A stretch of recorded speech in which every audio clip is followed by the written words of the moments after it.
Today, I will be exploring Monte Carlo for the very first time.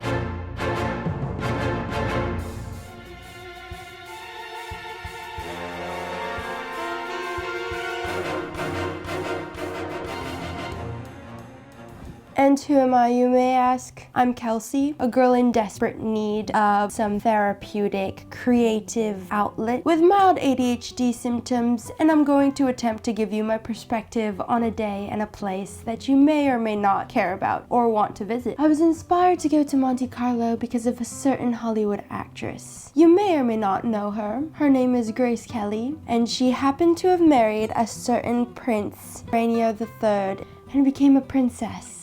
And I just found that so fascinating.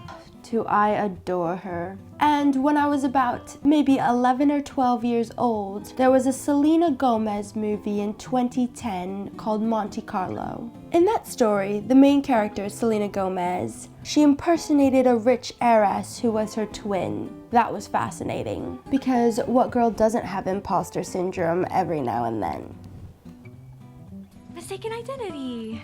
It's impersonation, and it's a crime. One, I'm putting a stop to this instant. Anyway, now for this quest that you may or may not have consensually decided to embark with me, you will need the following items: a lipstick or a lip gloss, sunglasses, and a hot drink or maybe a snack if you're not in the mood for a bev of your choice. I arrived in Monaco promptly at noon, driven by my Italian YouTuber boyfriend. Monaco is indeed a tiny country, about 2 square kilometers. Should I fact check that? I saw it on Google somewhere. That's about 0.77 square miles for us Americans. However, the amount of stairs and hills you must climb to get around make the country feel a little bit bigger. At least when I was walking around this day, it felt like it was 20 square kilometers. That's 7.7 square miles for us Americans. The first priority was lunch. Now, I am mildly intolerant to gluten and animal products, so naturally I started to Google vegan places, and then I realized I had no cell reception. I didn't pay for an eSIM for this day. Without service, I was stumbling around from place to place.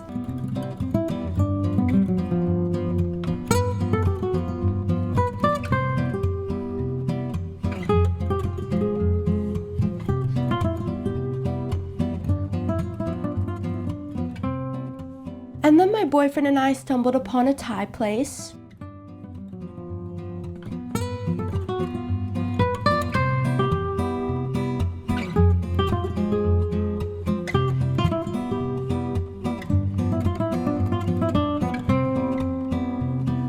I ordered a pad thai, which I wasn't entirely sure if it was gluten-free, but it definitely had no animal product, I think, and my stomach was okay afterwards.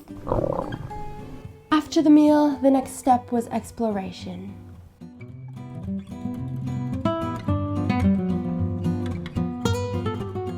More stairs, more hills to climb. There were boats.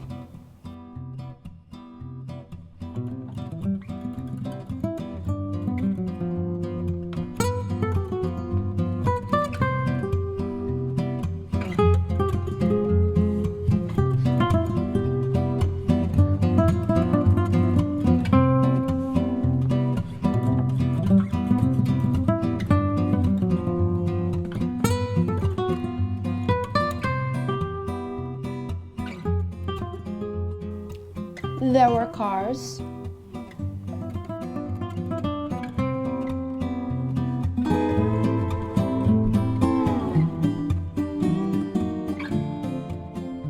And it's not F1 season, though it surprised me how the Grand Prix takes place on such winding roads, as I myself had to walk and make sharp turns with immense focus as to not throw myself off balance.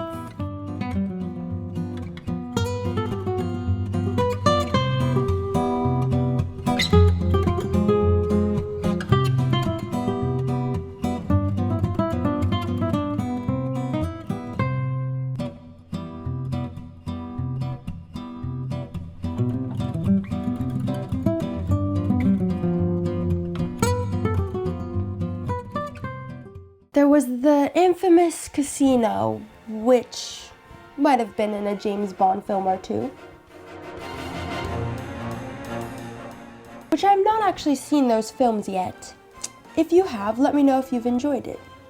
I was a bit anxious to enter the casino, as I do in fact gamble in my life daily. And what I mean by that is the chances of me making a wise decision in my 20s are 50% at best. No, maybe more like 35. I did, however, enter the lobby,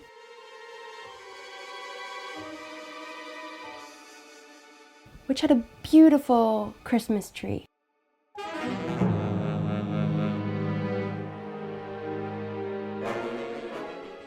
Yes, and I did also spend some money at the casino. I had to pay €1 for the bathroom, which always surprises me in Europe.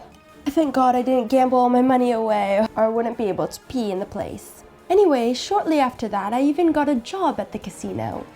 Nope, it wasn't an official one, but I did become an impromptu photographer for this one lady.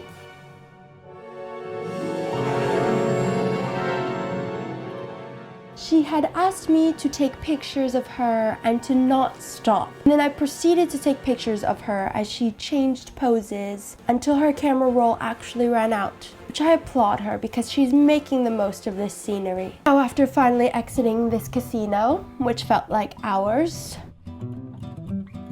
the sun was quickly setting, and I was on a mission to find the beach and to touch the Mediterranean Sea in winter. Granted, it didn't quite feel like winter because the weather this day was about 15 degrees Celsius. That's 60 degrees Fahrenheit for us Americans, which is actually not unusual for this region. On the walk to the beach, there were a decent amount of luxury shops and even a Christmas village.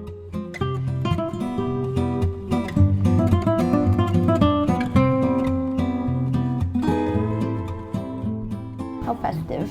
And then at last, I had arrived at the beach, which was quite rocky as I was walking along.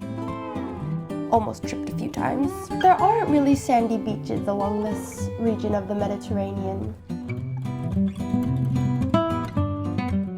And then, as I touched the water, it was a few degrees cooler than the air temperature. Not even close to the ice water that we get in the Atlantic Ocean. What? Okay, anyway, finished off the day with a cappuccino at an Italian cafe somewhere in the center of the city.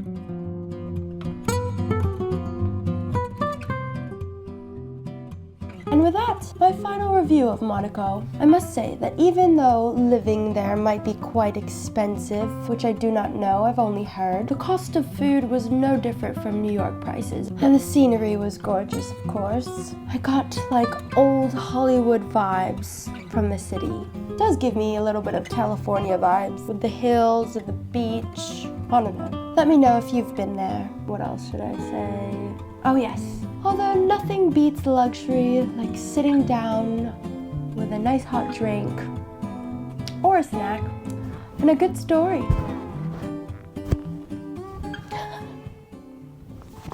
Whether you write the stories of your daily life or you're inspired by others.